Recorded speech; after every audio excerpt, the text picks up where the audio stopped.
Hello and welcome to another episode of the Perth to Paisley Podcast, a podcast dedicated to the team that sits 5 points clear at the top of the Scottish Premiership table, Heart of Midlothian, and joining me, Adam Kennedy, to discuss Hearts cruising in Kilmarnock to a 3-0 victory at Rugby Park is Daniel McIver. McIver, long time no speak. Yeah, How are you?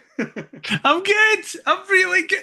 If there's a Hearts fan out there who isn't really good, what's going on right now? Because, yeah, absolutely flying. We're in my favourite time of year. Hearts are absolutely class. Everything's I coming up hate this time of year. Millhouse. No, autumn's the absolute bet. Fuck your winter when you're into January, Oh, February, and there's nothing good to go. But it's well, like yeah. Halloween soon, coming up to Christmas, nights drawing in, games at Tynecastle under the lights when it's a Saturday at 3:30. Like, I was going to say dark at 4:30. Yeah, that's it's what you great. want. Big fan. So I'm doing good. But in the time that we've been away, isn't it mad that not only have Hearts not lost a game, that you were in another continent, Hearts haven't conceded a goal, and yet that's probably not the best thing that's happened in your life since we've been away. I don't know what you're possibly alluding to. But yeah. Hearts are really good. So what? You're basically saying that the minute that Celtic score their first on Sunday, it's entirely my fault. I mean, I was hoping to kind of go a bit longer before you worked that out. But yes, you arriving back on this podcast is the sign of the end times. Basically, because when you were here, we were conceding 3 to Motherwell. We were just nicking narrow wins away at Livingston. You fuck off to the other side of the world and we become like 70s Brazil. Now you're back. This is the test. I mean, we did, steamroll Rangers at Ibrox just before I left, so maybe that Doesn't wasn't the matter. best There was timing. context within it that you were leaving. So it doesn't matter. I mean, the opening day victory against Aberdeen is that just They're back burner? shite. They're It rubbish. doesn't Yeah. matter. Okay, Do great. not try and get out of this one. Listen, I'll give you this. If we get a result this weekend, I'll let you off. It is just we're good. There But is right to now, me. I've come back specifically for that. yes, when Claudio Braga got his second on Saturday night, I was thinking, this is just because Adam hasn't been back on the show. As soon as he comes back and makes a shite prediction, we're fucking back to being, oh, great. We're worried about going to Dens. Oh, Great. no, nothing to fear. Certainly not ahead of the weekend. But yes, I am back. Had a great time in Canada, as you've alluded to. I proposed to my girlfriend, now fiance. I've had people congratulate me, such as yourself. But I don't know if it's congratulations or commiserations just yet. I'm sure that'll come to the fore later on. But we're not here to talk about that and me papping my pants as I get down on one knee. We're here to talk about the greatest team that the world has ever seen, Heart of Midlothian Football Club. This is great. This is really, really great. It's literally unprecedented. Not just great. Yeah, there is. Don't. Ahead of the weekend, I was excited as I am nervous for Yeah, Sunday afternoon. that's fair. But we'll come to that later on. We're going to go around the grounds first and foremost. 4 fixtures took place on Saturday afternoon, before we were, of course, the evening kickoff in Killy. I spoke to Junior Hoylett at David Lloyd Shawfair during the week, saying that Hibs were in need of a win at the weekend. And he obviously took that personally, bagging a brace off the bench. Sorry, you went to What? his homeland and didn't see him. Then you come back and you Yeah, rock it's up to messed him at up. Shawfair. Lovely guy as well. We were chatting about Canada. That's annoying. Said that I was just back. He's a fellow Ontario resident or Oh, is he? Is that where he's disciple. from in Canada? Yeah, it's Brampton, so it's not far Wow. from my missus and her family in Hamilton. But yes, Hibernian eventually running out 4-0 victors over Livingston at Easter Road on Saturday afternoon. Apologies to David Martindale for all the negativity that we are about to Of course. present, us YouTubers and podcasters. We have stuck by that man for the I 6 know. years that we've been doing this, and he There's no throws need. us under the bus. No need for him to get so personal in that presser. Nah. But I hope you yeah. go down, Davey. Motherwell were probably my biggest fancy of the weekend, even more so when I saw them go 1-0 up against Falkirk at Fir Park. But the Bairns bounced back against the Steelmen to clinch a second Scottish Premiership victory of the season, with both having now come away from home as they won 2-1. Under 19s boss Stephen Smith took charge of Rangers as the worst managerial search that I've ever seen hadn't yet concluded, before they eventually appointed Danny Rowe yesterday. And after Thilo Asgard's wonder goal, Dundee United bounced back to take the lead at Ibrox before James Tavernier saved the Gers blushes against the Terrors. And annoyingly on Saturday, Aberdeen clinched a first league victory in Paisley since December 2018, having gone 10 visits to St Mirren without a win. But the Dons left it late against the 10-man buddies with a wonder goal from Marko Lazetic. However, the best was yet to come on Sunday afternoon. Let me paint you a picture, Daniel McIver. Margaret Thatcher is the British Prime Minister. I'd like to leave, please. I'd like to get off. Comic Relief had only just been founded and the first Red Nose Day held. Wow. The Liberal Democrats had formed after the Liberal Party combined with the Social Democratic Party. The average house price in Britain was around £60,000. Oh, I'd definitely like to get off, please. Wimbledon won the FA Cup, defeating Liverpool by a sole goal in the final at Wembley. And Paul Gascoigne became the first £2 million English footballer when he left Newcastle United to sign for Tottenham Hotspur. What a truly horrific time. Ian Rush joined Liverpool before he went on to become the club's record goal scorer. The World Wide Web hadn't even been invented yet. SIM cards, Bluetooth weren't a thing, DVDs didn't exist, and YouTube, the platform where you may be listening to this podcast right now, hadn't been founded. The year? 1988. The last time that Dundee had beaten Celtic at Dens Park before a 2-0 win for the D over the Hoops ended a 24-year wait for a win either home or away, as Stephen Presley masterminded a victory over his former club to help out another one of his former teams. Where on earth do you start when dissecting the weekend's action? Right, we're saving the best for last. We'll get the worst out the way. Well done, Hibernian, for beating a team looking nailed on for relegation at home. You finally won a game at home. Well done, no lads. No gives or no party as well. Nah, exactly. Who cares about that? You kind of did Dundee United a disservice because you omitted their own wonder goal that they scored at Ibrox. Great standard goal in the game, actually. Yeah, unbelievable.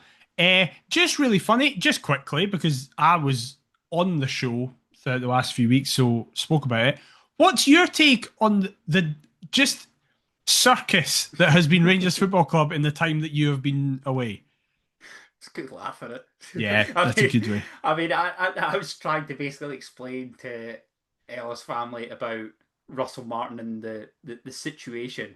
They couldn't believe that he basically had to get a police escort at Falkirk back to his own car. Yep. So, where do you even start? The fact that Kevin Thelwell's son is basically their sporting director with no qualifications and whatever. I mean, you hear the money that Yusuf Chermiti's on, the fee that they even paid Everton for him, Max Aarons and kind of what they're covering of his loan wage and whatever else. I mean, sacking statistically the worst manager in their history. The managerial search where a former manager knocked them back. Another won't even leave his club to take the reins and they're not willing to wait until November. Like, I could go on, but it's great. I mean, I am slightly disappointed now that they've appointed Danny Rowe. Because he's easily the best option they could have, and I think he's very good. I hate it. Yeah, he is, but I mean, the consolation I take is that Rangers fans probably won't give him time. So yeah, that's true. The exact same with regards to Russell Martin. So that is a bonus. But I mean, I hate to throw this out as early as October, but it's second really is there for the taking, isn't it? At least we've managed to go. No, but it's true, 11 minutes without you making a statement that most Hearts fans don't want to say out loud yet. No, listen, it's up to them whether they want to say it out loud or not. But come on. I mean, have you seen the bookies' odds? We're This is what you've been missing, to win the folks. league. We just had nice chats in the last few weeks without any controversy. Can I ask you a question? When was the last time that Hearts were 5-2 to win the Scottish top tier? Probably like when Naismith still had knees under under Levine for that one when we beat Hamilton and everybody there was a DDoS attack on all the betting apps. Would have gone from 1,000 to 1 to 5-2 in a night. Yeah, definitely. I remember that Ross Callaghan goal and Peter Haring double. I was there. So was I. Yeah, I remember those dreams. Chanting, we are top of the league. We are top of the league. On the train back. And then watching Stephen Naismith's knee blow up at Murrayfield and going, well, that's the season done then, isn't it? And it very much was. With our mate Danny Amanko coming off the bench. Yeah. Anyway, we digress. Anyway, ha Rangers Football Club, essentially. Motherwell are going to be the best looking team of footballers ever, and I mean that in terms of the style of play, to get relegated. Because what's going on at that football club? Allergic to winning games, aren't they? I cannot believe it. I've never seen Motherwell play this well in my life, and they've won one game. They're actually the best football team to watch in the entire division. That goal they scored that got chalked out is one of the best I've ever seen. What is that for a decision as well? I couldn't believe it. Oh my god! I mean, you'd be spewing, insane, genuinely sick. However, what is the defending for Scott Arfield's goal? Yes, it's a fair point. I'm just buzzing for John McGlynn. Buzzing for and also buzzing for pre-season Daniel McIver, who predicted Falkirk to finish 9th or something. Listen, it's happening. I'm telling you, it is happening. And you said maybe if they start winning at home, I could back that. It just seems like they're going to pick up the odd point away, and that'll hopefully steer them towards survival. You said, unfortunately, I disagree. It's a good thing for us that Aberdeen beat St Mirren because St Mirren are absolutely our closer rival to us this season than Aberdeen. Yeah, and it keeps Jimmy Tillane in the job for that little bit longer. Exactly. Yeah, I get that. So yeah, just annoying to see them start winning games. I mean, I saw one 100% on Twitter suggest that they were going to finish third. It's like, okay, they might though. They're not kicking the arse off third. I mean, oh come on. They're now not kicking the arse off third. I don't think they will finish third. So are Rangers, and they're a bloody basket case. Yeah, exactly. That's where it's like. Again, it just proves how good we've been. That like all of the league is separated by 5 points, and then there's us and Celtic. It's an absolute clusterfuck from Hibs downward. It's insane. But yes, the main event, the main course. I just was on the phone to my dad after the Killie game. He was there. And we ended the call just by kind of going, God, imagine the perfect world where Celtic get beat tomorrow. Ha ha, isn't that a funny thought? Good night. And then by 2:30, the next morning, you were just sat in stunned silence because it wasn't. You wouldn't have put your last shilling on Dundee. No, nothing. You wouldn't have put anything on it. And it was the fact that, yes, as their Twitter account was very quick to remind us all, they had a lot of possession. But they had something like 29 shots with 3 on target. What's the point in having 29 shots if you just got to have 3 on target? Dundee had 9 and had 2. That's a much better... I'd rather have that. Thank you very much.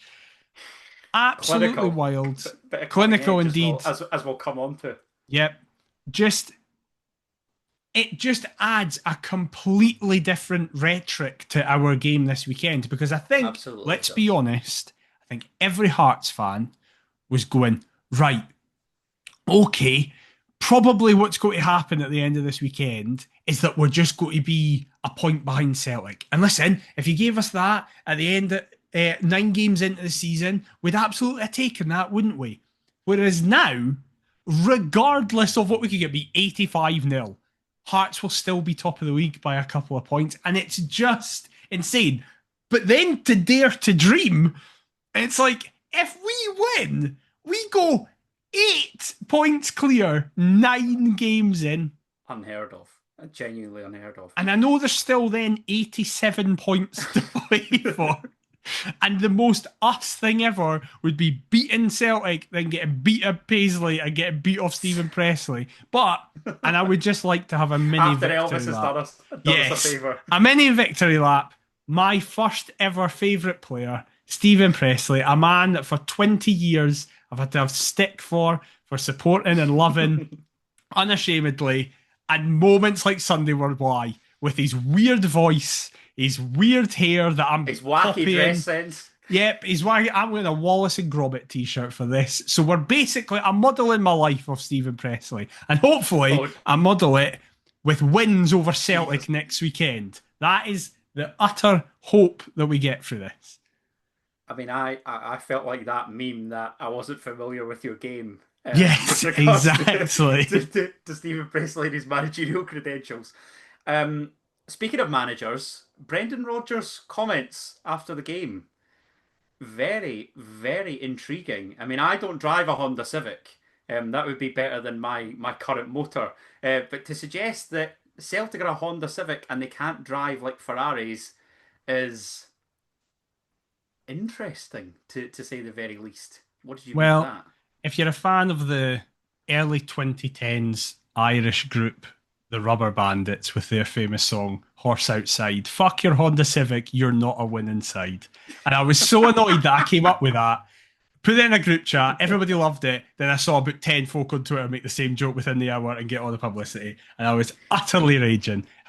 If you ever need a laugh, play Horse Outside by the Rubber Bandits. It's unbelievable. I'll get on you that. need to do, it's the best thing ever. And I need the Green Brigade as a joke to sing that. It would be so good.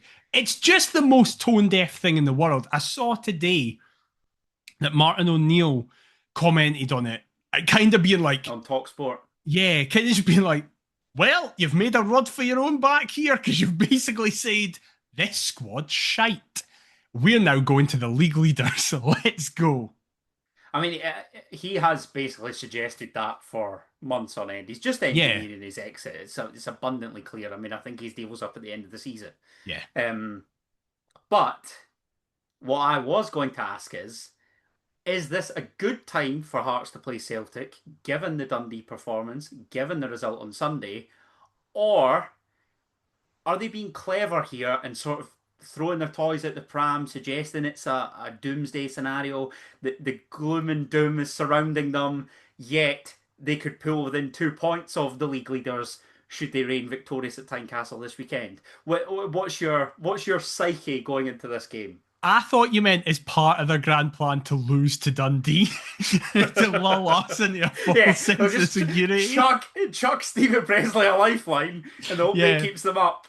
No. Celtic legend Stephen Presley will give him that. The morally bankrupt man himself. I think this is a bad time to play Celtic, purely for the fact I said at the top of the show, I can't really I think the last time I remember it was Ange's first 7 games when they lost 2 on the bounce.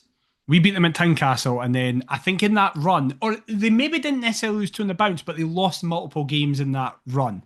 They just don't lose. The joke is that Celtic will lose a game, then go on a 50-game winning streak, and you just hope that you get to be the one in 51-1. You could be the first victims of yes, exactly. However, every single time in my life we have ever played Celtic, I've went in with the attitude of, if we play to our best and they play to their best, there is only one winner, and it's them. It doesn't matter about anything else. You need to be flawless, you need them to be massively off their game, and you need a bit of luck. The officials to do their fucking jobs. Yes, exactly. That comes into the luck aspect. Yeah, I get that. Whereas, for the first time ever, I think if we play to our best and they are not perfectly at it, we have a real chance here. And I've never felt like that. Like that. You, of all people saying that, you would have been last on my list to say something like that. That shows how well we're doing. Do I think it's going to happen? Gun to my head, no. I do not think we're going to beat Celtic. But I don't think there has ever been a better time in the last 2 decades. Yeah. Literally, 2 decades is very apt because it's since 05-06. Literally, like, that is the last time it feels like where we were thinking, yeah, We if could we take these match here. them, we can go. And that's off the back of a comprehensive victory Oh, against it's like Kilmarnock he's no at even Rugby left, by Park. the way. You say this, I still feel rusty. Like even digging the mic out, I'm like, what the hell am I actually doing here? Um, but for the fourth consecutive match, Derek McInnes named the same starting 11 When the as Hearts fuck's the boss, last time that happened, by the way? following victories over Rangers at Ibrox, Falkirk at Tynecastle, and of course the Hibernian in the Edinburgh Derby down Gorgie Way. That meant that Hearts lined up in the 4-4-2 as follows: Alexander Swallow in goal, a back four of Oisin McEntee, Craig Halkett, Stuart Finlay, and Stephen Kingsley. Harry Milne on the right, Alexandros Kazaridis on the left, with Cammy Devlin and Benny Beningame in the middle of the park, and Lauren Shankland and Claudio Braga in attack. Craig Gordon, Jamie McCarr, Elton Kabangu, Pierre Cabori, Michael Steinvender, Blair Spittle, Alan Forrest, Thomas Magnuson, and Saba Kajota on the bench for the Jambos. McIver, is it simply a case of if it ain't broke, don't fix it? Yeah, I think so. I watched the Hearts Standard immediate analysis after the game, and Joel Sked made the point where he doesn't think this is the best Hearts team on paper, but he thinks it's the best Hearts team for right now on paper. And I totally agree. I hoped he would go unchanged. I didn't think he would, especially during the week when he was kind of being like, doesn't matter that I've named this 3 in a row and we've kept 3 clean sheets. I might change it. And they just didn't. As soon as you start chucking that sort of stuff out, I'm like, yeah, he's going unchanged. Yeah, that's 100%. fair. I thought for all intents and purposes he was going unchanged. The only thing I think that I would have liked to have seen possibly, and it would have been really harsh on Stephen Kingsley, is to maybe move Harry Milne back to left back and start Karjot on the right, just having provided I get that. the cross for Halkett's winner in the derby. But equally, I've got no qualms because I adore Stephen Kingsley. And Harry Milne could just do whatever the hell he wants. He literally can. Apparently, he can as well. It's not even just Hearts fans saying he should. He's like, I can play any position on this park. What a boy. So no, unchanged again. 4 times, yeah. Wild. Absolutely wild. I mean, that we used to have managers that would tinker literally week to week and change when Naismith. Naismith, yeah. I think, ever named the same 11 twice. So now here we are. I was actually intrigued, and I know we don't often touch upon the opposition and their team news, but I think the main kind of takeaway for me was that there was no Max Stryjek in goal. Yeah. It was Eddie Beach, I believe his name is. Yep. Who's only played a couple League Cup games for Killie. This was his league debut for Kilmarnock, as far as I'm aware. Between the sticks, so I'm thinking a young goalkeeper. Okay, like let's try and get him under pressure early on, but it actually didn't really appear that way. Hearts were kind of. I was going to say that they got off to a stuttering start. That wouldn't be fair. I just felt as though Kilmarnock really came flying out the traps. Yeah. I mean, the first chance falls Kelly's way on 14 minutes. Lewis Mayo just hooks a long ball forward. Craig Halkett heads clear, but straight to Dom Thompson at left wing back, who just smashes a ball forward to Bruce Anderson. The striker slides the ball along into David Watson's path, and he tests Alexander Swallow with a strike from around 25 yards out, but he sprawls across to divert it behind for a corner. I think the save was one for the cameras. Yeah, it definitely was. Honest. Because he sat there going, I've not featured in a single highlight in the 4 games I'm here. I'd like to be on TV. Thanks very much. Adam, is he good at football? Is he a good goalkeeper? I mean, the club and Hearts Standard have been pushing out the fact that he's the first Hearts goalkeeper to start his career with 4 clean sheets in a row. Ever? I've got no idea. In 150 years, I mean, I couldn't tell you. I mean, the fact that he's got that many appearances in Germany would suggest that he is decent. I've seen him, as I've said, I've seen him. I know he was good, but it was still a couple of years ago. I've not seen him in the last couple of years. He might have fallen off a cliff, and we would have genuinely no idea. Do you think Hearts could have got away with if you'd been standing between maybe for these 4 games? Honestly, maybe. Going into that game on Saturday night, I was like, right, this is the time we'll find out if he's good, because we're away from home against tough a team, venue, tough venue. Form. Yeah, and I was like, this is it. And he had 2 saves to make, and one of them doesn't count because it hits off Bruce Anderson's head and lands in his hand. Yeah, do I you know love what? him. I love him so much. I don't know if I do. What a job I he's think we just. arrived into, by the way. He's probably thinking I should have left Germany far sooner He's like, than I did we're going to before. win the Champions League next year, guys, by the way. I don't even need to be here. All these times when I was making saves for German kind of mid-table and below fodder, and I could have just been strolling in Scotland for hours. Yeah, because I don't know, like I even felt in this game, Kelly started really well. Yeah. I thought we were poor to kind of to get to grips with the game, but from like half time onwards, there was only ever going to be one team that would go on and win it. I mean, 15 minutes, a minute after that previous Kelly chance, if you can call it that, Kelly tried to come forward again. James Brown receives it right wing back. Bruce Anderson, who you mentioned looked to be provider for Watson, receives from the defender, but he smashes his effort over the crossbar. But then for the rest of the first half, Hearts eventually were beginning to grow into the game. Do you think this is game management, or do you think that this is just kind of Derek McInnes not really rating Kilmarnock, having just left them in the summer? Is this him basically saying Kelly can have the ball here up to a point, or like what do you think this is? Because I kind of believe that it's game plan to an extent, but I was surprised by just how well Kelly started in this game. I think it was a team and a fan base that are hurting from the situation that happened with McInnes coming to us. So as a result, Kettlewell probably said, first 15 minutes, everybody sprinting, high energy, press him. And they just kind of ran over the top of us. But to go on your point about game management, I imagine McInnes predicted that. So was thinking, listen, just keep it slow for the first 15, try and take the energy out of it in the way they want, and then we ramp it up in the way we want. But I still don't think that takes it. I'm not saying that in like it was all part of the master plan kind of No, thing. no, They you were know, good in that opening yeah, 15. they were. They were. I'm not looking to discredit Kelly at all. I just think I heard Derek McInnes speak on the brilliant open goal interview. I know you're not a fan of open goal, but it I was had to sit fantastic. through that It was shit for this fantastic on it. podcast, man. And I heard him say that when you come to Tynecastle, you try and get the crowd on the players' Yeah. backs. I wonder then, because his record against Kilmarnock's very good at Rugby It's Park as an opposition manager, unbelievable. incredible. I then wonder if that's entered his thinking prior to this game. But as I say, from there on in, particularly second half, but for the rest of the first half, it was all us. Alexandros Kazaridis' free kick on 17 minutes is diverted behind for a first Hearts corner of the game after James Brown nodded behind his own goal with Claudio Braga ghosting in. And from that resulting corner, Hearts take the lead. Harry Milne's delivery finds Craig Halkett's noggin.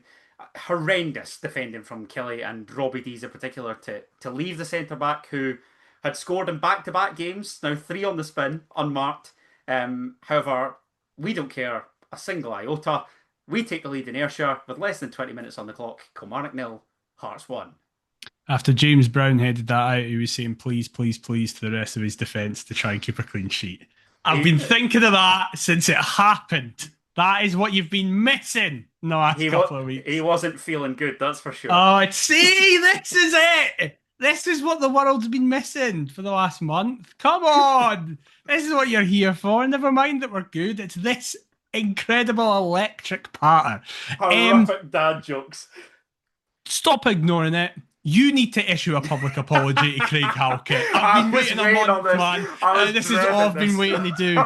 Honest to God, I had to put up with 2 years of your shit of going, he's not our best defender. Frankie fucking Kent's better. He needs to go in the summer. Back to back goals for Hearts and Craig Halkett.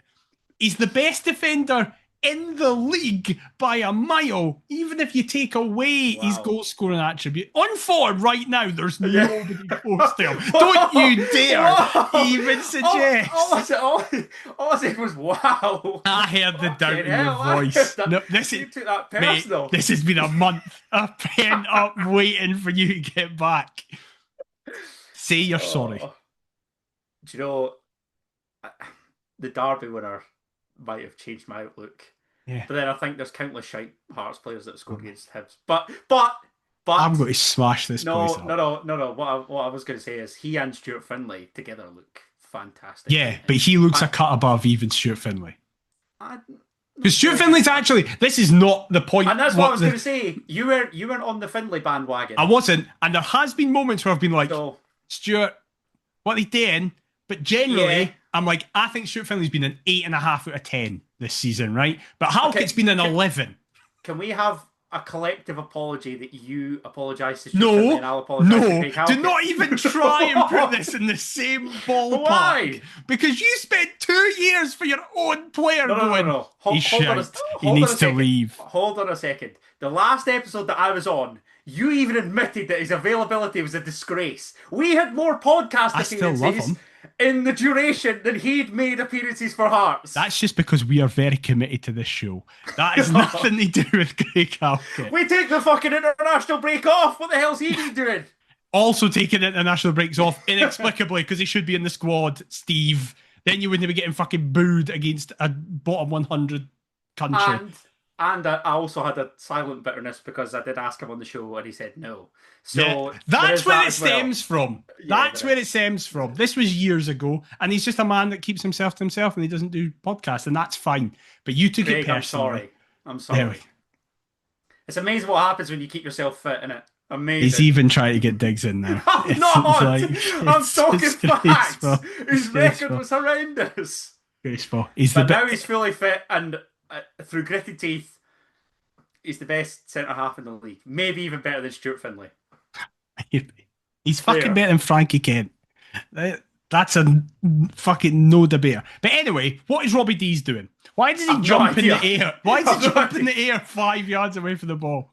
I mean, what is Craig Halkett on goals wise this season? 7 or something now.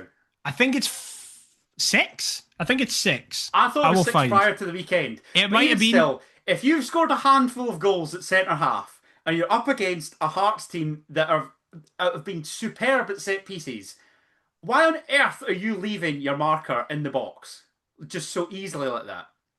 It's absolutely baffling. I don't understand it at all.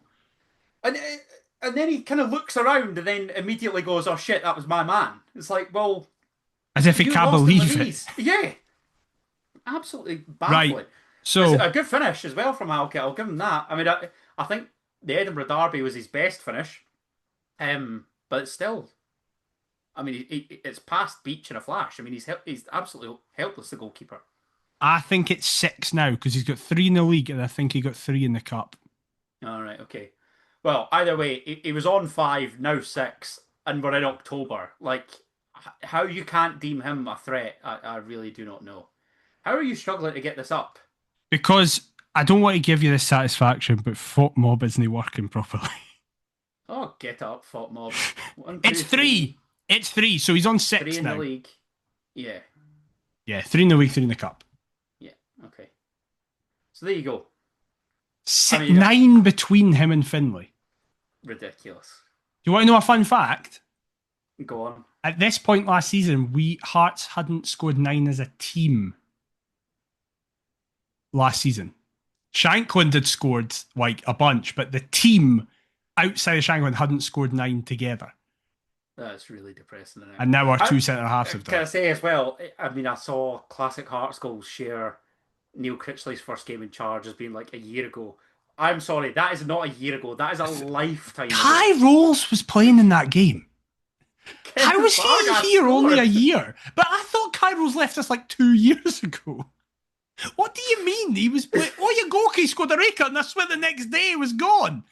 Like, what? Did Malachi Boateng play in that game? Yeah, he did. Because I watched those highlights and Boateng passes to Benny, who passes to Oyegoki. And the guy, I was like, who's that first guy? Oh, it's Boateng. Mind him. Insane how far we've come in such a short period of time. Yeah, it's wild. We're 17 points better off than we were at this stage.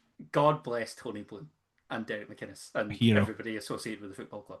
On 23 minutes, one of our star summer signings, Alexandros Kizaridis, who I thought was phenomenal again in this game. Curls a ball to the back post that seems to evade the Kelly defence, but there's no takers after his delivery kind of nearly proved an awkward one for the hosts to deal with. On 25 minutes, Cammy Devlin, who I love to bits, just skews one wide on the edge of the area, has a laugh about it after. It was on his weak foot. That's how confident he is. He's like, weak foot, edge of the box. Let's go for it. Lawrence Shankland link up again after a Kazaridis cross isn't properly cleared. We talked about Cammy Devlin. Gutted that he didn't feature for Australia. What are they doing in Australia? Either whilst I was in Canada, which would have been cool, or against the bloody Celtic tanks. But Derek McInnes admitting that he's much better than he initially thought. I mean, you've been a Cammy Devlin stan virtually ever since he signed. I saw his Devlin face as well. I mean, yeah, like his development under McInnes has been arguably the best of his Hearts career. Yeah, I thought he was getting better under Critchley, but now it seems like McInnes has just raised his game yet another level. Devlin's been a player that if you look back at it, each year he's improved since he's been at us. But the jump in the start of this season is stark even for that, because what I assumed was going to happen was that Devlin was going to become like a pure number 6. Really? I know he's always been an 8, but I thought it was like, right, he's got his limitations, he's going to drop into being a 6, and that's where he'll like a proper hammer make it, yeah, just like be a nightmare. Perry Kitchen 2.0, right? I mean, if he was 7 foot tall, Stephen Robinson would have broken the bank for him. Yes, 100%. But what's actually happened is he's turned into this like composed number 8 who's doing Cruyff turns and roulettes past folk and pinging balls 30 yards. It's madness. It's genuinely astounding how well Devlin has performed. And as every game happens, I get more and more angry at Stephen Naismith for putting a 300 grand release clause in that deal. He has to sign a new deal. I know it's being publicised that the club are in talks. And it's like, I don't care if he signs a 1-year extension and the only change was getting rid of that. Because it's like, fine, if you want to go in the summer, I really hope so. I really hope so. We can just say it now. He's happy at Hearts. Like he's got his missus here and that now. Like I can't see him leaving anytime soon. To be honest, I don't think it will come up again. But just everybody said it. Seeing him with a captain's armband at the end of that game was like amazing. It's like we're high flying. Everybody's doing amazing. It's all these new guys, but the guy who was here for the last few years through shit. And it's why the Halkett story is great as well. But it's like these kind of redemption arcs, isn't it? Yeah, and it's like Cammy Devlin should be our captain. I mean, you said about Stephen Naismith. I also think Joe Savage is equally as culpable. Believe me, I'm fighting to kick him as well. No bother. He was happy to kind of throw out the fact that we signed him for 30 grand, but that release clause really is. It's a sin. It's just malpractice by like He was talking New York as well. Like, just get that in the bin. Not remotely interested in that. But yes, I'm with you. I'm confident that you'll put pen to paper soon. Just as Harry Milner's done, which again, fantastic, well earned.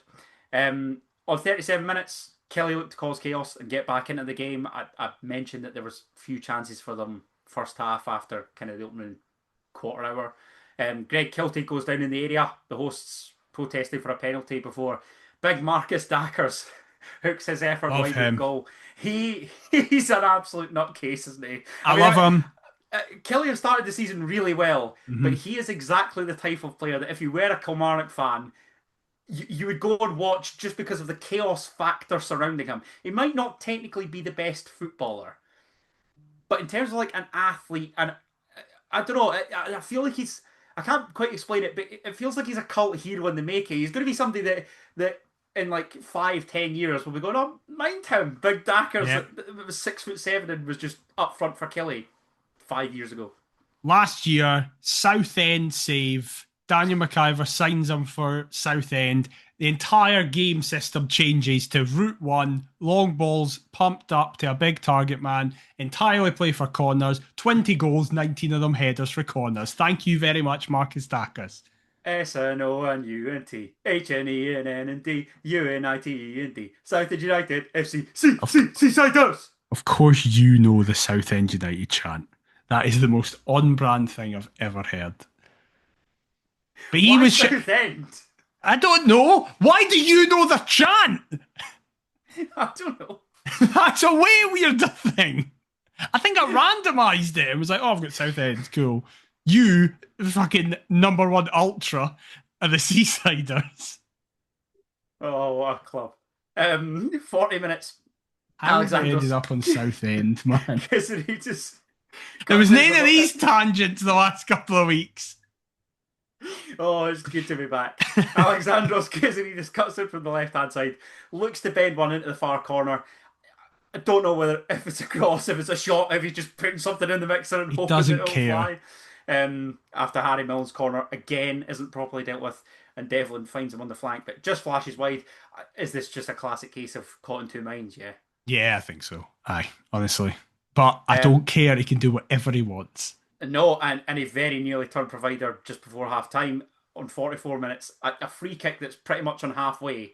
He just scoops up into the box, but Claudio Braga narrowly heads wide. However, we mentioned him He might earlier. no need to sign a deal, actually. The last chance of the half is probably our best opportunity of the match, and I include Craig Hafford's goal in that. Benny Beringame intercepts before finding Oisin McAtee. The Irishman then just plays a long ball over the top from inside his own half. Claudio Braga just scarpers after the loose ball. He's chasing that dead cause as he so often does, and I just can't get enough of it. Lewis Mayo can't quite usher the ball out of play. Our number 10 then gets the better of him, evades him. He has cavalry arriving into the Killie area, namely Cammy Devlin. But the Aussie shoots straight at Eddie Beach. A glorious chance to put the Jambos 2 to the good just before the break. I've seen people suggest that it's behind him. I've seen people suggest that he should take a touch. He tries a first time effort. I just think it's of that chance of our entire 11 that are on the park, including Alexander Swallow. I genuinely think Devlin would be bottom of the list, tied with Benny Beringame, Yeah, for who I was gonna don't say- want that chance to fall to. It's so depressing that our two centre mids are the two players we're like, we don't want them to have shots. Which is why I think when he's fit, Agio immediately will come in. Because it's like, we need some form of goal scoring presence from the edge of the box. Because my dad made the point, the last two games, you've really noticed that whenever Devlin and Benny get the ball in any form of final third, opposition they teams don't go, want let them have it. Yeah. It doesn't matter. Just mark everybody else and that's fine. They don't even have a pop. Cammy occasionally might. Yeah. Benny is just not remotely interested. There was a He's like, bit- No. There was a bit in the Falkirk game where the ball got to Benny in the box, on the edge of the box or just inside it, and Tynecastle laughed. There was like genuinely, you heard everybody kind of chuckle because it's so accepted when it's like, oh well, he's just not going to shoot. Like any other professional footballer in the world Would fancy it. shoots, but Benny, and then Benny passed it, and you saw him laughing because he's like, yeah, I'm not gonna. Like this is the thing. So I love that guy so much. imagine if we became a threat for the edge of the box as well. What a novelty that would be. We'd win everything. We're already winning everything. We'd win it guaranteed. I know, like, you can have all the wingers that create all you want and forwards that score goals. Just give Devlin and Benny the pens. Like, surely not even they can mess that Yeah. up. Like, everything's going well, so why not? Benny's actually been all right for the penalties. So is Devlin, actually. He scored against St Mirren. So I think that, again, I said this earlier on in the season, it's a case of different horses for different courses. I think in the majority of games that we're looking to dominate the ball, those two will not play alongside one another. But again, because of where we're at, because of the fixtures that have been taking place, And because fact that we the haven't- guy is hurt. So Yeah, he physically because can't he's play. we've felt no reason as to change it thus far. So Yeah. why would you? I like, again, you wouldn't be shocked if it was those two on Sunday afternoon, would you? The most McInnes thing ever, by the way, would be the game that is custom built for Benny and Devlin is to play Agio. Does Callum Newhoff, is he still kicking a ball? He's hurt Like, again. He got a different injury. Magnuson came off the bench. Magnuson! Here. Could he be I, one? I don't know what's going on with Magnuson. He runs like a horse. He's huge. And he just gets 4 minutes at the end of every game. It doesn't matter the Jesus. context, it doesn't matter the opposition. He gets 4 minutes. I'm thinking at this rate that Peter Haring and Phil Stamp are more likely to feature than either of Yeah. these. Like, just Then pluck out any random Kabori, centre mid you want. Kabori is scoring hat tricks for his country, doesn't get a sniff. No. And James Wilson again. I mean, Not even it's in the not squad. it's not his country's full team. Yeah, the but under still. 21s. And yes, it's against the Jobbers, but still a hat trick. But just not just cast aside. This is where we are as a club. Out you get to St Johnstone on loan. And nobody's moaning about it either. They're No. just going, yep, we just keep playing the same boys, it's fine. Do we even need the subs at this point? Nah. Just that 11 each and every week. The one frustration about this game was I was thinking 70th minute, get Kabori and Karjota on. Could not agree anymore.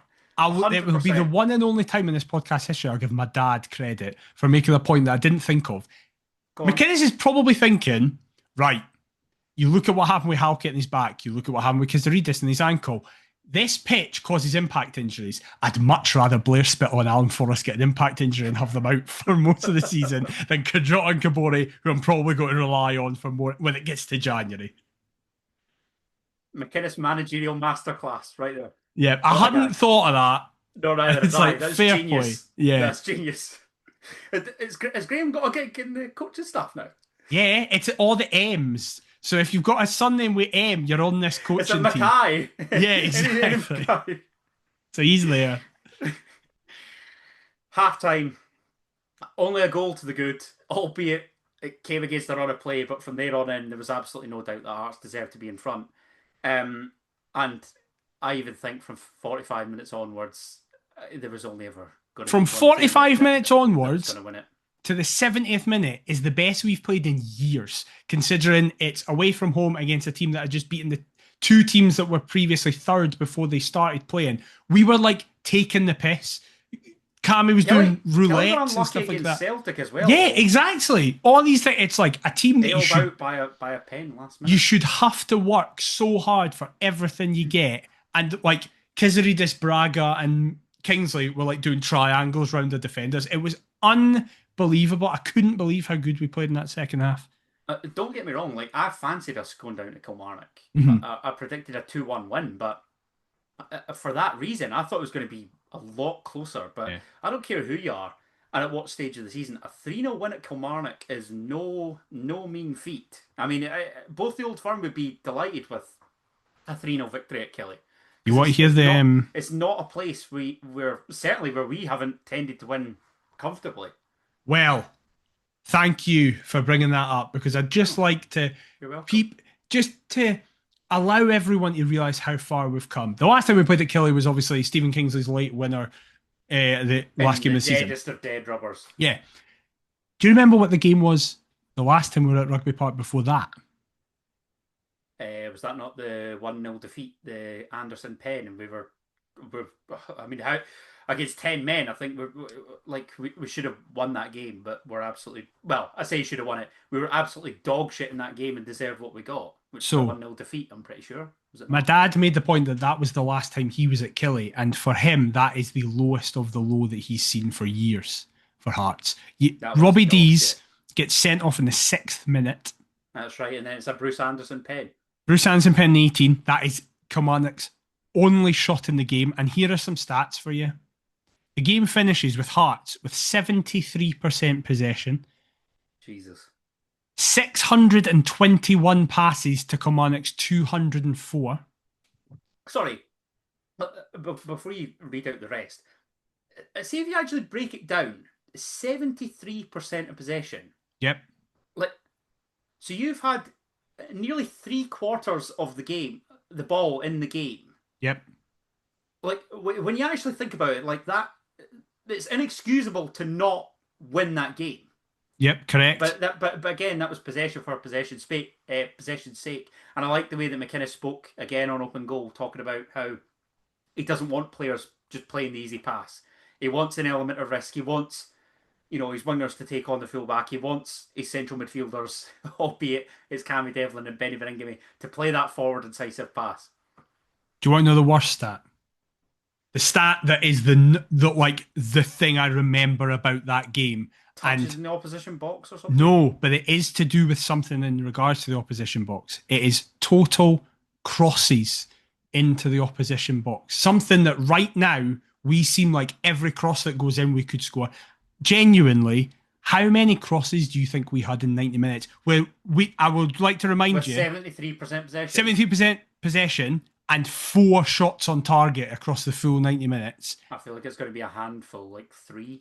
No, it's the complete opposite of that, which is what made it worse. We had 41 crosses into the Kilmarnock box and didn't score. And how many of them were successful? 8. Well, but then saying that, I mean, Lawrence Shankland would have been back on halfway, so that does make sense. Again, we're speaking about how far we've come. That's almost a year away. Just unthinkable how different we are right now. That is mad. But going back to the second half here, where the ghosts of Kilmarnock past were not, prevalent. Harry Milne received on the right from Oisin McEntee on 52 minutes. He crosses, as we've been talking about, and connects with Lawrence Shankland's head, but the skipper nods over the bar. However, as much as we were good, I can't help but feel that Kelly were the masters of their own downfall with these 2 goals. Because on 56 minutes, the aforementioned Beach slides a pass out to George Stanger, I think it is, which is pounced upon by Alexandros Kazaridis. He scoops up and over the defender before Claudio Braga takes over. The two are leading the charge with only Lawrence Shankland up from a Hearts perspective in support. The forward slides out to the Greek, who looks to bend beyond Beach, but the goalkeeper parries. However, Claudio Braga continues his run, stabs home the rebound. Kilmarnock 0, Heart of Midlothian 2, and the travelling support that were there in their numbers, a good 3,500 plus, possibly even 4, were going absolutely wild and deservedly so. I absolutely hate that this doesn't count as a Kazaridis assist, because that would be... Because he's taking the shot, is that why? Yeah, that would be like his 9th goal contribution in 10 games or something like that. I mean, he does get one a couple of minutes later. He does, but it's just, it's gutting that it's not. Those two are unbelievable. Like, it's not just, yes, you look at it and go, they're excellent football players. It's like they both just are like, I am going to run forever, and it's going to infuriate opposite. They must be an absolute nightmare to come up against, the two of them. The graphic that was going around with the ball carrying wingers, like Kizzy, the two graphics literally in a league of his own. There's 2.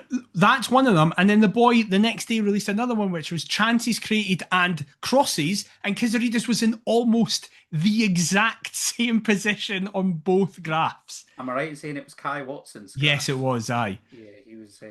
It's just unbelievable the output he has, and you get Hibs fans going, he's a one-trick pony. He just wants to cut in his right-hand side. It's just ridiculous to even suggest that. He is so good. And listen, I imagine if I'm Derek McInnes, he's also fucking infuriating because he shot for 50 yards at one point when the goalie was still on his line, right? And at that point, McInnes turned and told Alan Forrest to go and warm up, as if like, no, I'm hauling him off for that. I'm not putting up with this. But I am. I don't care. In the first half, it was something like he lost possession 6 out of 7 possible times. And I'm like, fine, because his thought is to always try and do something. I'm fine with people losing the ball 100%. If they try to do something, as opposed to just like, I'll just horseshoe about, and then if we lose it, it's a nightmare. I don't know where it stems from in modern football, but there is actually nothing I get annoyed at more when I see, no matter which game I'm tuning into, north of the border, south of the border, when I see a winger turning back and look for the fucking fullback. I understand it if you're playing like a super low block and the whole point is like... If you feel that's the only alternative, McIver, does that not say a lot about the team that you're playing in? No, I would say it speaks to the... Because, for example, you see like Atletico Madrid do it really well. Like their wingers and wingbacks operate almost on the exact same part, because it's like we pass back to him and it stretches. We pass back to him and it stretches it further. And the point is you try to move it quickly, so stretch oppositions and then play a penetrative pass. The problem is... If the fullback doesn't go beyond... the fullback doesn't go beyond, But secondly, you're looking at like Atletico Madrid, PSG, Man City, obviously, do it. And it's like they're playing fast, quick touches into feet and moving everybody about. When you've just got Scottish top flight players going, I'll stand here and I'll wait for the ball to come to me and I'll trap it and I'll turn around and I'll play a pass. It's like any level of team could set up against that. Yeah. It's just that it winds me up. But Alexandros Kizaridis is the winger that I've been crying out for half a decade. Yeah. Possibly even longer. Since like Temps, really? Yeah.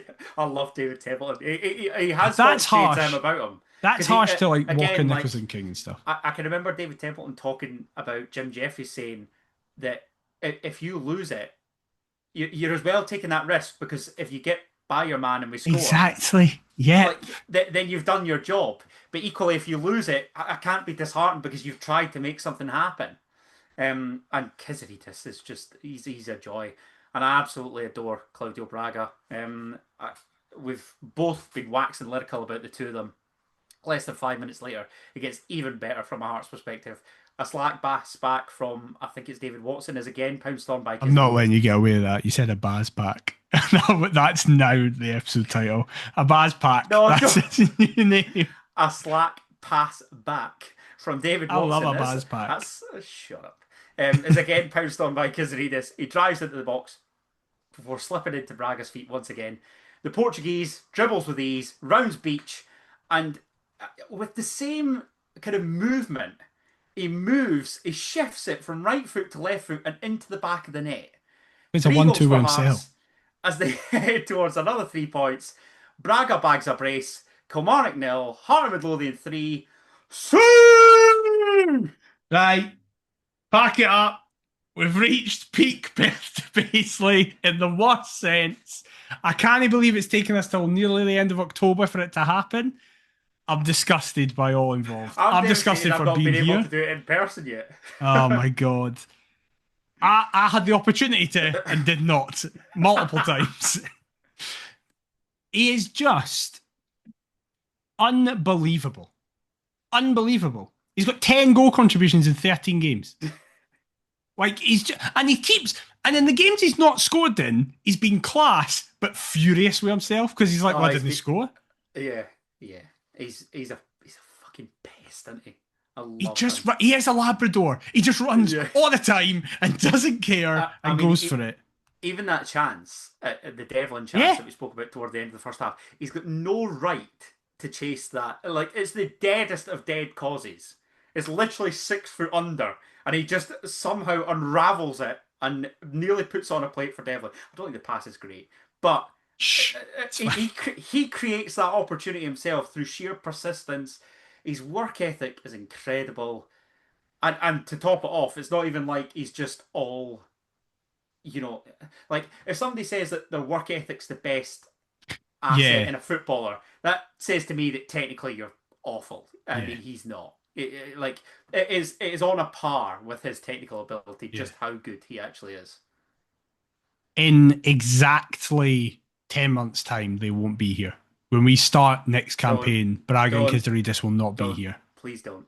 But that's the thing about Jamestown. We'll get 2 guys that right now are playing in the Moldovan 3rd tier, and they'll be even better. I know, but it's still sad because we've waited for players of this caliber for so long. It's going to take time to adjust. 20 years and counting. Yeah, it's definitely going to take time to adjust. That you're like every window a fan favourite leaves, but hopefully it's they leave for a lot of money. Like right now, imagine if we got like 5 million for the both of them after spending 500 grand on the both of them. It's just like, this is insane. It is crazy. I mean, everybody's kind of talking about projected transfer fees and whatever. Like the fact that these two arrived for what? 500 grand? 500 grand between them, yeah. Baffling. I can't wait. What was that Chermiti cost again? 8 million quid. Just like... And is on a rumoured 40 grand a week. I think Braga's paying us to play. He's that excited. What a guy.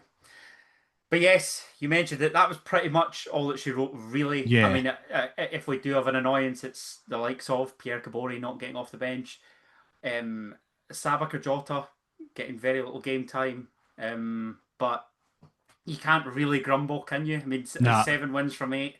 The only exception being a 3 each draw from 3 goals down. I Just a mean, this mad is game more and more as each week passes. because Motherwell are the best looking rubbish team we've ever Yeah. seen. Which I Um, guess that game is like the personification of it. Maybe we should have all realised at that point. However, our weekend opponents Celtic also scraped past Motherwell. They left it late at Celtic Park. We take on the Hoops this Sunday at Tynecastle Park as Scotland's top two go toe to toe. This is our biggest match since when, Daniel McIver? The 2022 Cup final. Is that when we were in the Cup final? The Ellis Sims Rangers Cup final where we got beat 2-0 in extra time. Yeah, 21-22. Yeah. Yeah. Then. Because even when we had great seasons after that, we never had like an individual league game that had this level of importance to it. It was always cup games. I guess financially you could say Petro Cup. But let's not talk about that. What game was that? Yeah, exactly. How is Alan Forrest still here? Love you, Alan. I genuinely do. It's huge. And do I think we're going to win? No. Sadly, no. Nice. Okay. That's all the optimism and seeked out from this podcast. I mean, I can see why Davey Martindale was so angry about our negativity. He was right. Yeah, he was right. The Hearts couldn't be better, and I'm sat here going, nah. No matter how well it's going, McIver's just not having it, Davey. That's the But I've never had more belief that I'm wrong. Okay. You know what? It's a very bizarre way of thinking. 2-2. Which right now, not the worst result. If you offered me that, I'd take it absolutely right now. Get out of it unscathed. However, do you not feel as though the crowd are going to be right up for it? It would be cliche to say we'll never get a better chance. However, there is a growing sense of optimism that Celtic are there to be got at this weekend. They definitely are. We have never been in a better place to play them in years. So 3 minutes in, they'll get a dodgy VAR penalty and it'll suck everything out that stadium. But we have been here before. But you think that we can respond, which is nice. Yes, I do. I do. Not to the heights we hope, but I do. I think because of the sheer quality that we have these days. I think it was Jamie Jambo was like, you're about to see the worst performance you've ever seen for a Scottish official this Sunday, and I think he's right. Who are the officials? Did I not see that Barry Anderson said that they were confirmed? Yeah, it's no, it's not Dickinson. David Dickinson, he's patching Real Deal. Yeah, he is. No, it's somebody. It's not beaten. I know that. I'll click onto his article just now. The SFA have appointed the experienced Stephen McLean. I was going to say, is it Stephen McLean? Yeah. He will be assisted by Graham Stewart and David Room on the touchlines, with Andrew Giannis in charge of VAR. Oh, bollocks! And assisted by David Dickinson. So matching Real Deal to head to the VAR room. That's not a great VAR team, I'll be honest. And you're going 2 each. I'm going 2 each. Same lineup as well. I don't think that's miles off the mark, you know. But I can't go the same as you. I'm gonna say that we're gonna do it. Do you know why? Right. Because Sunday would have been my dad's 60th birthday. Oh, it has to happen then, so man. I'm gonna say that it has to happen. Oh, come on. And I've got absolutely no idea how it's gonna happen. I don't think I'm gonna go to the game. Yeah, that's Sunday. Fair. Just with obviously the emotion and whatever surrounding it, but I don't know. Oh, that's added such an extra level to it. We have to now. The big man could pull a string or two from above, so fingers crossed. Oh, keep everything come crossed. on. If we do it, oh my God. Yeah, I'm going to FaceTime you in tears. Both I'll be on the back of the stand crying, and you'll be somewhere I'll be crying. up like Blackford Hill or somewhere crying. Exactly. So yes, so fingers crossed. That'd be great. We can do it for Davey. But before we take on Celtic at Tynecastle on Sunday, we have the end is near quiz. And I have 5 questions for you. I'm really worried that this quiz is doable in terms of the Sanko. So let's hope not. Let's hope so. Keep the optimism going.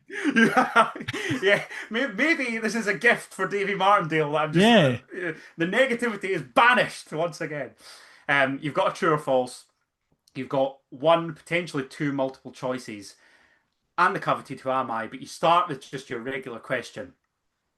February 2010 was the last time that Derek McInnes lost a league match at Rugby Park as an opposition manager. But which former Hearts player scored the winner for Killie against the Gaffers' St Johnstone side? Right. Logically, 2010, Naismith is not there anymore. So it's not him. Did Kyle Lavery play for Killie? I don't know why I just have him in his mad hair playing for Killie. There's Connor Salmon. He was kicking the boot.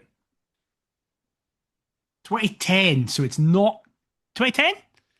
2010, February 2010. So it's not Kevin Kyle, because he's at us at that point, after just injuring himself in a wonderful derby. Oh, no, wait! Was that 2011? Oh, because this would be the 9-10 season, not 10. I'm going Kevin Kyle. February 2010 would be... Oh, yeah, sorry, 9-10, yeah. I'm going Kevin Kyle. Daniel McIver. You initially thought it was Connor Salmon. However, you plucked the right answer out as it is Kevin Kyle. Yes, you fucker! You tried to fuck me. We're going, no, it's actually this season. That's good for me. I'm chuffed with that. That is good bit of trivia, that as well. That's class. Big Kev, bosh. Did Kyle Lafferty ever play for Killie? He did, but not till like 2018 or something. Yeah, it was something. It was like way more recent. No, that's when he was at us. Under McInnes, wasn't it? In the championship. Oh, yeah. Yes, of course. It was like fucking last week. Yeah, it couldn't quite keep them up. But yes. And then, yeah. Whatever. We're not here to talk about Killie. Good start. Question number 2 is your true or false. Oh, no. It has been exactly a decade since Hearts last named an unchanged team for 4 games in a row. Jesus. When will we have done this? Right. We didn't do it. What, like, this isn't like a weird trick question where it's like, it's false because it was this week. Like, you mean since we did it, it's been, like, since McInnes has just done it, it's been that. So, yeah, we have named an unchanged team for 4 matches in a row for the first time since when? Right. Is essentially the way of... Right, okay, that's fine. So, about this. Critchley never did no, it's not 4 weeks. Okay. It's in the past month we have. Yeah. Right, Critchley never did it. Naismith never did it. Did Frankie McAvoy that week can't do it? I don't think so. Liam Fox definitely didn't do it. I know I'm kind of jumping back and forward here. Nielsen didn't do it. I don't think. Nah, surely he didn't. Right. Stendhal definitely didn't. Levine. Would Levine have done it? But that...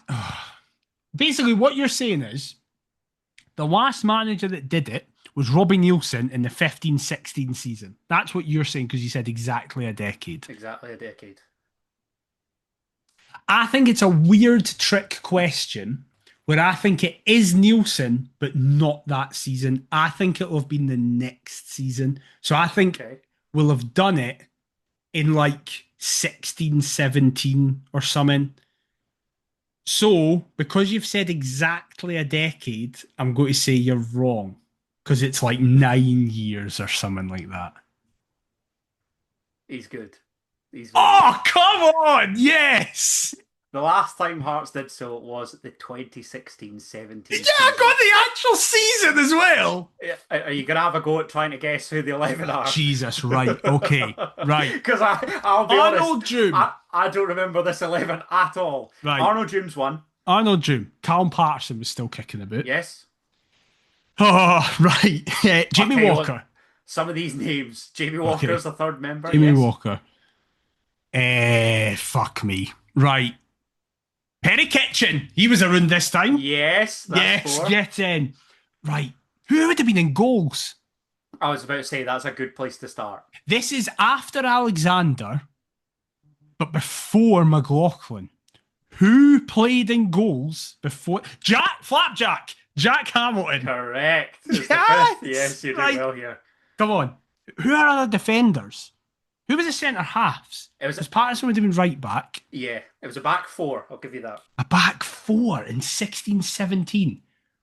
At least I think it is. Oshinawa was there at the time. Would he have been left back? Or was he there? Was that the season before? Was that when we first came up? And then we immediately just bombed him out? 16-17. Augustin was there. Would he played the Igor Rossi? Yes, 6. Come on. Right. Come on, I'm wanting you to do this. See if Who you was gotta up front? See if you got to get 5 out of 5 after this. It will be the best quiz performance of all time. Who was up front? Did I say Jamie Walker? Yes, you did. Okay. Right, so Walker and Doom are both in midfield. And Kitchen. You said Kitchen. Oh, and Kitchen. Shit. Who's on the left of that? See, I'm looking at it thinking that it's either 4-3-1-2 Oh. or a 4-3-3. So it could be another centre mid. Yeah. It looks to be another centre mid. Well, this guy was a centre mid. Buabin was still here. Gomes was away. It's too soon for like Naismith and Machino, who are the two names that are coming out my head. Come on. Centre mids, 16-17. Was there like a young guy or an old guy? Oh, no, come on. Young guys. Cochrane, but it's too early for Cochrane. Old guy. Who are old men that played for us? Don Cowie! Don Cowie, yes, come on. I'm going to be furious if I don't get for the rest of the quiz. This is all I care about. I've not named a striker yet. I've not named a striker. You've got Patterson, you've got Rossi, you've got Doom, Kitchen, Cowie, and Walker. So you've got... I've not named a forward properly. You've got centre back to get, you've got the left back to get, and 2... I've got a centre half. Maybe I just go Augustin. I'm amazed you've not said this guy. Do I get any lives, or do I just have to do this?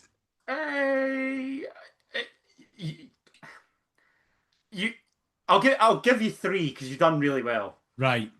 Well, then I can start. But Blase Augustin. No, this guy's more obvious. That's one life gone. More obvious. Yeah. Who if was Ross kicking is on the left, then this guy's on the right. Halkett's not here yet. 16-17. I'm at uni. Who did we sign in the 16-17? John Suter, for fuck's sake. John Suter, yes. Right. Come on. So you've got the left back and the 2 forwards to go. Oshinawa. No, that's the second life gone. Oh, I've only got one more life. I need to think of forwards. Who was playing up front for us at this time? Nielsen. Think of Nielsen. It's no Juanma. That was the season before. It's no Connor Salmon. No. It's not El Hassanoui. That's multiple seasons before. So's away. Dauda was kicking about at this point. I'm taking that as a no. So, you're on 2 lives here. Come on. Who was good for Nielsen?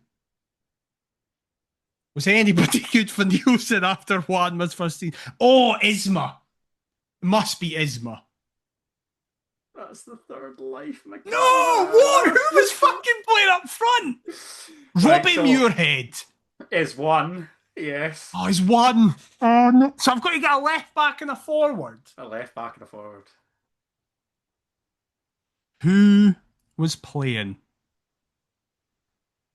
I'm not gonna. I've accepted. I'm not gonna do this, and I'm Have you going to not got it? cry. No, come on. You've got this in you. You have got this in you. I don't even want clues because I just want to No, do I don't this. want. I don't want to give you some either. I really don't. Because that Strikers. It you've got isn't this. Isma. It's not Sam. Is it Connor Salmon? Is it Connor Salmon? 16-17. No, because Salmon joins in the summer of 17-18, I think. Because then he plays against the minnows in Europe, and it's embarrassing, but he scores. Aye. I was going to say Burkina Faso, which is our country. Who was Vanacek's no here yet?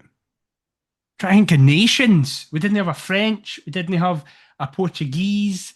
We didn't have any Scandinavians. We didn't have a German. We didn't have. Did we have a German? Did we have a German? Did we have a Frenchman? I can't watch. Stroke, listen. I'm sure this is riveting listening. Come on, come on. You're so close. Hamilton in goal. Back four of Patterson, Suter, Rossi, and Bam. You've then got a midfield three-ish of Doom, Kitchen, Cowie with Walker supporting Robbie Muirhead and this guy. Come on. Fucking come on. I can do it. I was at most of these games. I think you'll kick yourself, personally. Bjorn Jonsson! We did have Scandinavian! Yes. But he was American, so it was a bit weird. See, when you were going on about nationality, I'm thinking, I can't say that. Who is the fucking left back, Come on, man? You've got this. It's not Oshinawa. No. Leonard Soa's no here yet. Who was shit for us, man? Because this was just the time where we had nobody good. I liked Struna, but he was a right back. Igor Rossi played at left back, but you're saying he played centre half. He played centre half because this guy was an out and out left back. An out and out left back Out that and out played left for back. Hearts I'm saying nothing else. in 16-17. He clearly was not memorable. Well, Oh well. What does that mean? I wouldn't say that. That's so rare. Or Yes! That is the best moment in the history of this show for me. Hallelujah! Who cares about the rest of this quiz? That's the best thing I've ever done. I don't care. Well done. Yes. Fuck, Jack I genuinely don't care about the rest of this quiz now. Jack Hamilton, Callum Patterson. Oh, John because he went Suter, Hibs, Igor the wee Rossi, rat. Sal Redas, Jim Kitchen, Cowie, Walker. Oh my Johnson, God. Muirhead. There you go.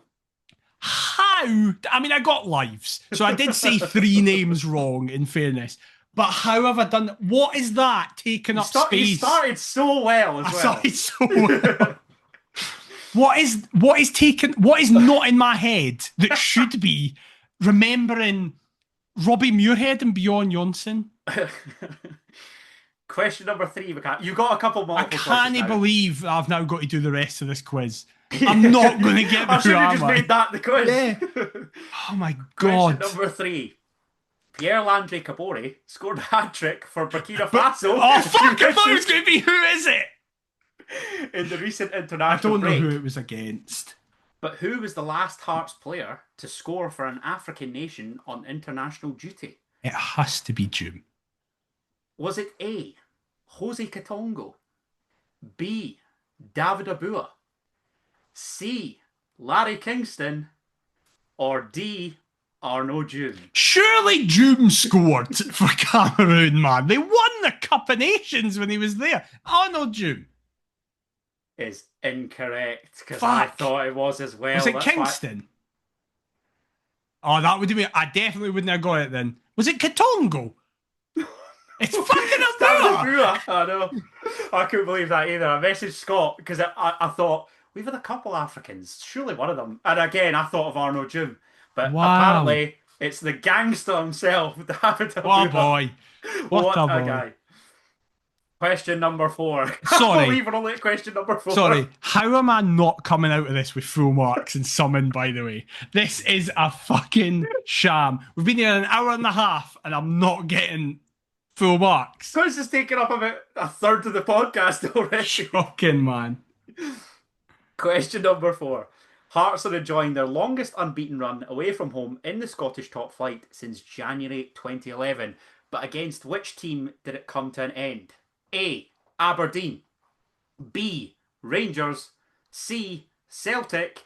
D. Hibernian. I hate you. Because do you know what I did? What did you do? I did some research on my lunch today. Oh, you fucking sado. No, I looked at the team that we beat before it ended. I thought you were going to go, who was the last team in that run? And I would go, Hamilton Academical, and looked smart. But I then didn't look beyond it to see who we got beat by.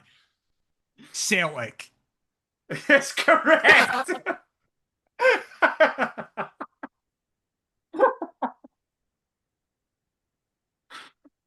How the heck?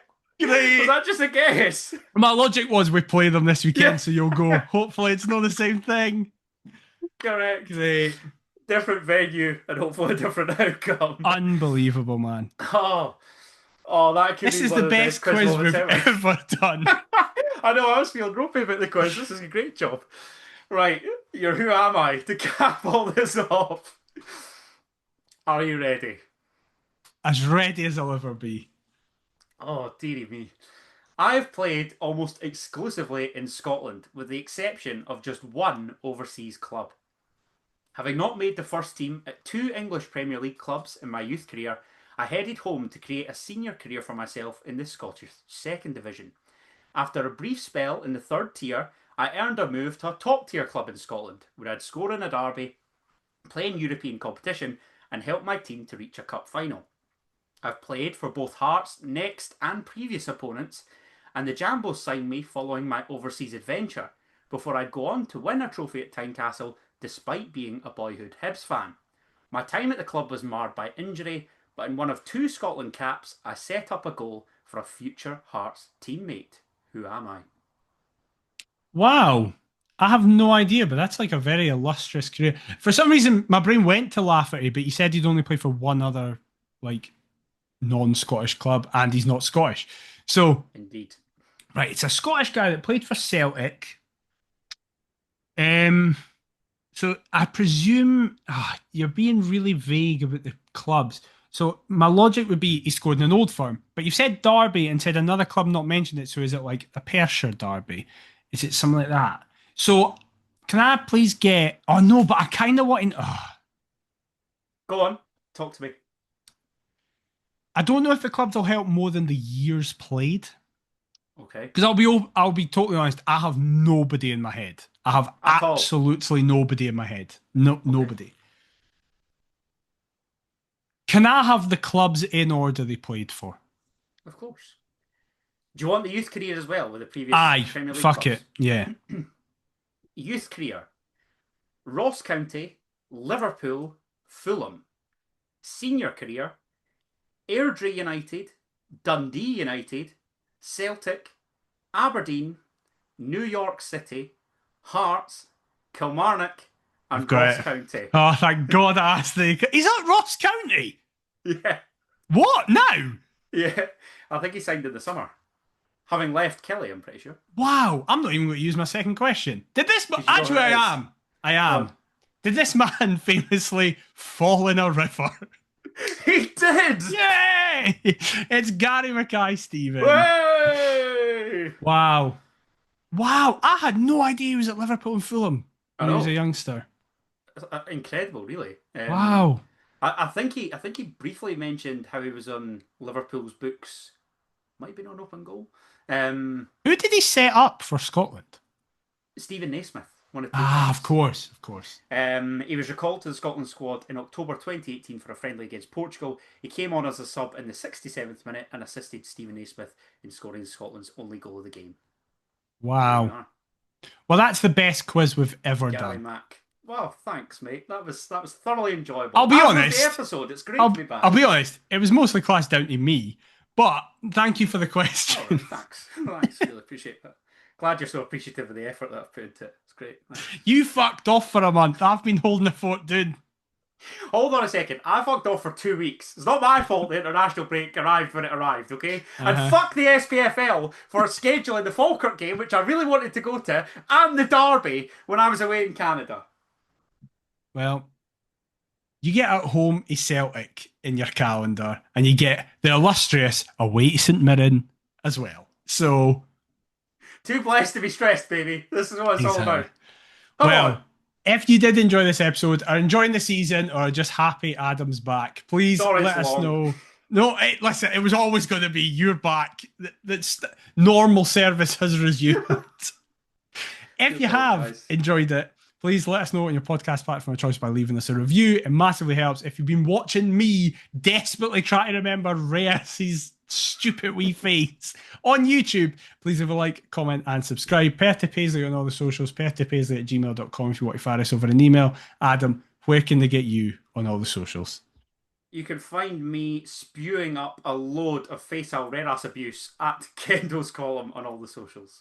We'll be back next week at some point to discuss the fallout from the Celtic game. Probably depending on the result, we might be back a wee bit earlier than planned. But if it goes the way I'm worried it goes, we'll be back at the normal time to discuss all the fallout that happens, preview St Mirren, preview Dundee, all that kind of stuff. But until then, we'll see you next time. Bye-bye.